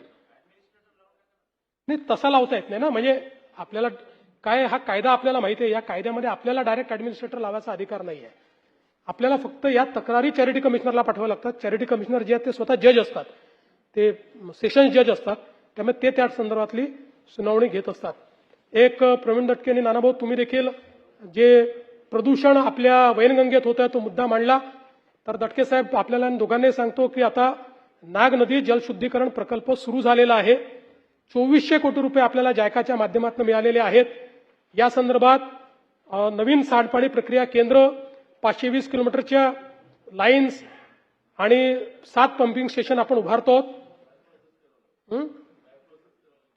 नाही ते केलं तरच याचं पूर्ण आंतरराष्ट्रीय संस्थेने त्याचा अहवाल तयार केला आहे. तथापि आपलंही आपण म्हणणं त्याच्यामध्ये निश्चितपणे ऐकून घेऊ. तिरी आणि मिशीच्या संदर्भातला विषय तो निश्चितपणे लक्ष घालण्यात येईल. नळगंगा वैनगंगा नदीजोड प्रकल्प, आता हा प्रकल्प जो आहे CWC कडे गेलाय, त्याची मान्यता मिळेल. बाकी सगळ्या मान्यता झालेल्या आहेत आणि याच वर्षी या प्रकल्पाची सुरुवात करण्याचा राज्य सरकारचा प्रयत्न असेल. ज्यामध्ये पहिल्या टप्प्यामध्ये कॅनाल आणि 14 जे एक्झिस्टिंग स्ट्रक्चर्स आपले जे आहेत हे मोठे करायचे आहेत, त्याची हाईट वाढवायची आणि त्याचं स्टोरेज वाढवायचं आहे आणि दुसऱ्या टप्प्यात 24 नवीन स्टोरेजेस करायचे आहेत. अशा दोन्ही गोष्टी या ठिकाणी निश्चितपणे करण्याचं राज्य सरकारचा मानस आहे. या व्यतिरिक्तच्याही जेवढ्या नदीजोड प्रकल्प आहेत हे सगळे आता अंतिम टप्प्यामध्ये आहेत, डीपीआर स्टेजमध्ये आहेत. यांचा डीपीआर झाला की त्यालाही सीडब्ल्यूसीची मान्यता जी आहे ती मान्यता आपण त्या ठिकाणी घेऊ. सुरेश धस साहेबांनी देखील काही मुद्दे मांडलेले आहेत, त्या सगळ्या मुद्द्यांवर येत नाही. मला असं वाटतं या सगळ्या मुद्द्यांचं योग्य ते जे काही उत्तर आहे ते मी या ठिकाणी देईल. माननीय जयंतरावांनी काही सांगलीतल्या 2-3 केसेस मांडलेल्या आहेत, तर त्या संदर्भात मी जयंतराव निश्चितपणे त्याची माहिती घेतलेली आहे. मला वाटतं आलेली आहे बहुतेक माझ्याकडे. एकतर तुम्ही हा डोंबिवलीचा विषय मांडला जो नगरसेवकाचा रमेश सुकरे म्हात्रे, तर त्या संदर्भात त्यांना अटक केलेली आहे आणि आत्ताच त्यांना कोर्टाने 3 दिवसाचा रिमांड दिलेला आहे आणि आता ते पोलीस कस्टडीमध्ये त्या ठिकाणी आहेत. दुसरं विलास वाघमारे दुहेरी हत्याकांड आणि दादासाहेब वाघमारे यांचं अपहरण या संदर्भात गुन्हा त्या ठिकाणी दाखल झालेला आहे.